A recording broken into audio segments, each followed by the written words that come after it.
Assalamualaikum warahmatullahi wabarakatuh. Selamat pagi Bu Sekar dan juga teman-teman kelas biologi. Pada pertemuan kali ini, pada mata kuliah Biosistematika Tumbuhan, kami dari kelompok 7 akan mempresentasikan materi yang berjudul bagian-bagian lain pada tumbuhan, metamorfosis akar, batang, dan daun. Kelompok kami beranggotakan Latisa Septiana Widowati, Naabi Wilang Megantoko, dan Diana Pramisti Revina Cahyani. Nah, ada apa saja bagian-bagian lain pada tumbuhan? Bagian-bagian lain pada tumbuhan ada 6. Yang pertama, kuncup atau gema. Yang kedua, rimpang atau rizoma, umbi dan umbi lapis. Yang ketiga, alat pembelit atau sulur atau silbus. Yang keempat, piala atau asidium dan gelembung atau utriculus. Yang kelima, duri atau spina. Dan yang keenam, alat-alat tambahan atau organa aksesoria. Yang pertama, kuncup. Apa itu kuncup? Kuncup merupakan bagian tumbuhan yang sesungguhnya adalah calon tunas, yang terdiri atas calon batang beserta calon daun-daunnya. Kuncup dilindungi oleh alat-alat seperti rambut-rambut, sisik-sisik, dan penumpu, dan lain-lain. Kuncup adalah bagian yang sangat lemah. Jika mulai berkembang, biasanya pelindungnya akan runtuh, dan bagi tumbuhan, runtuhnya pelindung kuncup tadi dapat berlainan pula. Ada yang cepat runtuh dan ada pula yang agak lama. Menurut tempatnya, kuncup dibedakan dalam 3 macam. Yang pertama, kuncup ujung atau gema terminalis, yaitu kuncup yang terdapat pada ujung batang atau cabang-cabang dan ranting-ranting. Yang kedua, kuncup ketiak atau gema aksilaris atau gema lateralis, yaitu kuncup yang terdapat di dalam ketiak daun jadi bagian samping batang. Yang ketiga, kuncup liar atau gema adventitious, yaitu kuncup-kuncup yang tidak terdapat pada ujung atau ketiak daun, namun tumbuh di sembarang tempat seperti ujung daun pada tumbuhan cocor bebek. Kuncup adalah calon tunas. Selanjutnya, tunas dapat mengalami metamorfosis menjadi alat lain. Misalnya bunga. Nah, kuncup dapat pula dibedakan sebagai berikut. Yang pertama, kuncup daun atau gema folivera. Yang kedua, kuncup bunga atau gema flowifera atau alabastrum, yaitu kuncup yang tidak berkembang menjadi tunas, melainkan menjadi tunas yang mendukung daun-daun.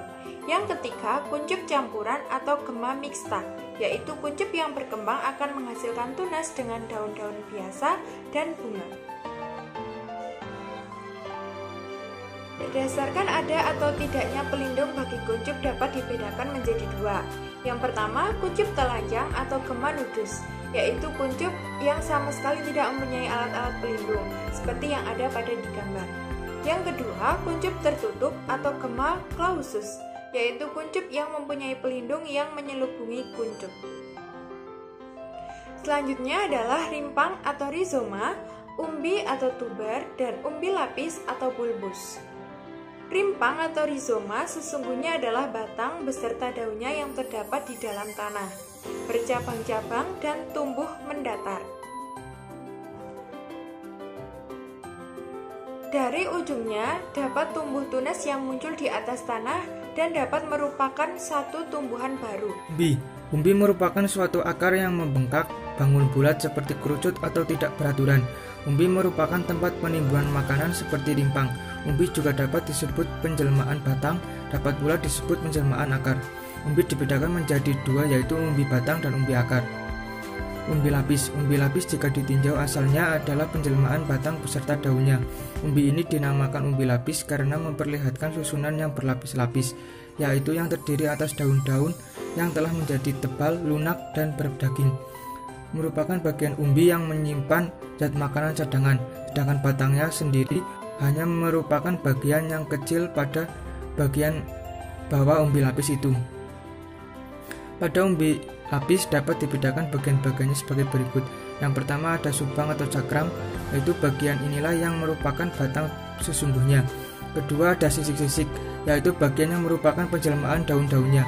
Ketiga ada kutub-kutubnya. Akar pembelit atau sulur. Akar pembelit atau sulur adalah bagian tumbuhan yang biasanya berbentuk spiral dan berguna untuk membelit benda-benda yang disentuhnya. yaitu untuk berpegangan saat tumbuhan ini berusaha mendapatkan penunjang untuk dapat naik ke atas. Contoh dari alat pembelit ada cabang pembelit, daun pembelit, dan akar pembelit. Piala dan gelembung. Piala biasanya merupakan ujung daun yang diubah menjadi badan menyerupai piala yang lengkap dengan tutupnya. Pada tepi piala terdapat kelenjar madu untuk menarik serangga, dan juga serangga sampai tergelincir masuk ke dalam piala.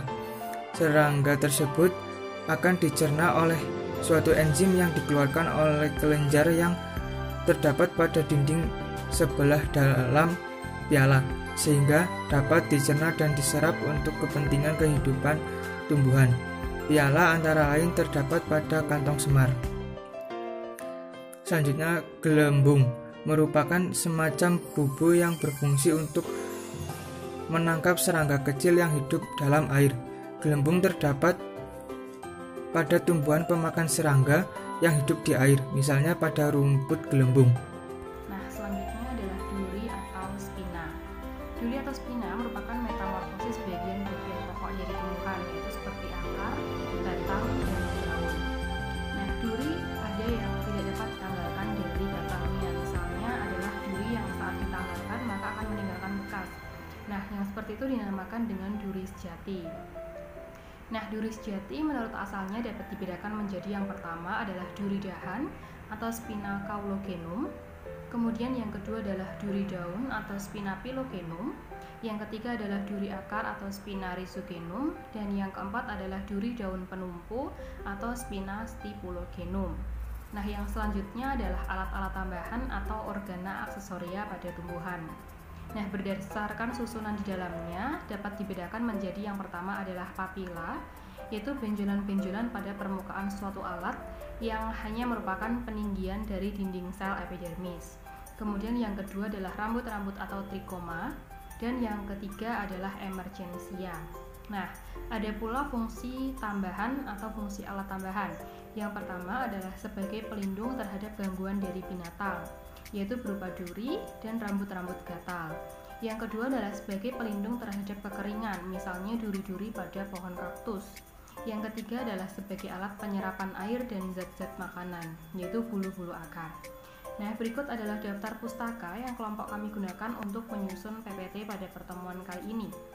Demikian presentasi dari kelompok kami. Apabila ada salah kata kami mohon maaf. Semoga ilmu yang disampaikan pada pertemuan kali ini dapat bermanfaat. Wassalamualaikum warahmatullahi wabarakatuh.